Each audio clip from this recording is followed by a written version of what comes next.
बिस्मिल्लाहिर्रहमानिर्रहीम। अस्सलाम वालेकुम। तो फ्रेंड्स, आज मैं आप लोगों के साथ एक हकीकी कहानी शेयर करने वाली हूँ जो कि वालिदैन के ऊपर है। कहीं हमारा भी हाल ऐसा तो नहीं होने वाला। ज़रूर सोचेगा और अपनी औलाद को अच्छे से अच्छी तालीम दिएगा और देखेगा कि आप उन्हें क्या तालीम दे रहे हैं। ये एक हकीकी वाक़ई की तस्वीर है, इसलिए हर इंसान लाजमी पढ़े। वो खुद एक आला ओहदे पर फाइज सरकारी मुलाजिम था। उसके 3 बेटे थे। तीनों सोने का चम्मच मुंह में लिए पैदा हुए और शाहाना ज़िंदगी गुजरती रही। वक्त तेज़ी से गुजरा और उसके नाम के साथ रिटायर्ड लग गया। ओहदे की मुद्दत ख़त्म हुई, रिटायर्ड हो गए और अब ज़िंदगी का सफ़र इंतहा की तरफ चल पड़ा। बेटों ने बाप के ओहदे से खूब लुत्फ़ उठाया। कहते थे, हमें क्या फ़िक्र है, हमारा बाप 22 ग्रेड का ऑफिसर है, हमारे लिए खुद सब कुछ हो जाता है। और बनते भी थे। एक टेलीफोन कॉल पर ही सब कुछ कदमों में हाजिर हो जाता था।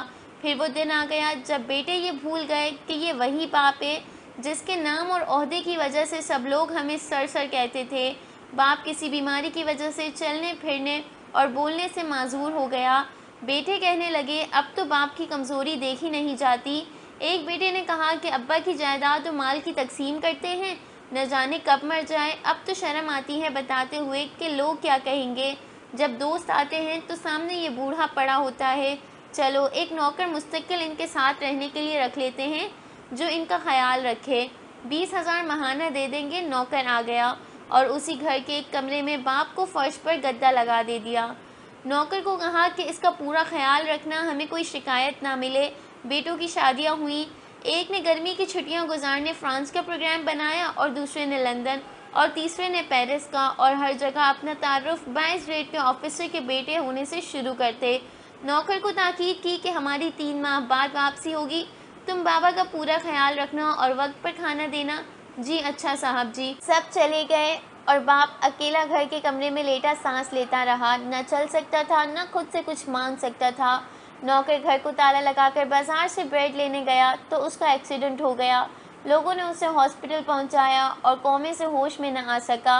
बेटों ने नौकर को सिर्फ बाप के कमरे की चाबी देकर बाकी सारे घर को ताले लगाकर चाबियां साथ ले गए थे। मुलाजिम इस कमरे को ताला लगाकर चाबी साथ लेकर गया था कि अभी वापस घर आ जाऊंगा। अब बूढ़ा रिटायर्ड सरकारी ऑफिसर कमरे में लॉक हो चुका था और वो चल फिर नहीं सकता था, किसी को आवाज़ तक नहीं दे सकता था।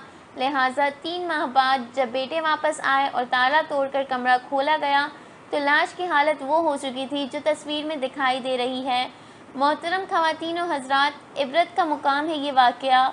हम किस तरह अपनी औलाद के लिए हलाल और हराम की परवाह किए बगैर उनका मुस्तकबिल संवारने के लिए तन मन धन कपाते हैं और ज़्यादा से ज़्यादा दौलत जायदादें बनाकर उनका मुस्तकबिल महफूज करने की कोशिश करते हैं और सोचते हैं कि ये औलाद कल बुढ़ापे में मेरी खिदमत करेगी।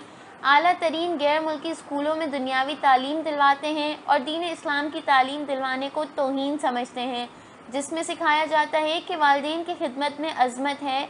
हर इंसान जो बोता है उसी का ही फल पाता है। हमें भी सोचने समझने की अशद ज़रूरत है कि हम अपनी औलाद को क्या तालीम दिलवा रहे हैं। कहीं हमारा हाल भी ऐसा तो नहीं होने वाला। सोचिएगा ज़रूर। उम्मीद करती हूँ आप लोगों को मेरी कहानी ज़रूर समझ में आ गई होगी। वीडियो पसंद आई हो तो वीडियो को लाइक और शेयर और सब्सक्राइब ज़रूर कीजिएगा। चलती हूँ मैं, अब मिलते हैं नेक्स्ट वीडियो में एक अगली कहानी के साथ। अल्लाह हाफ़िज़।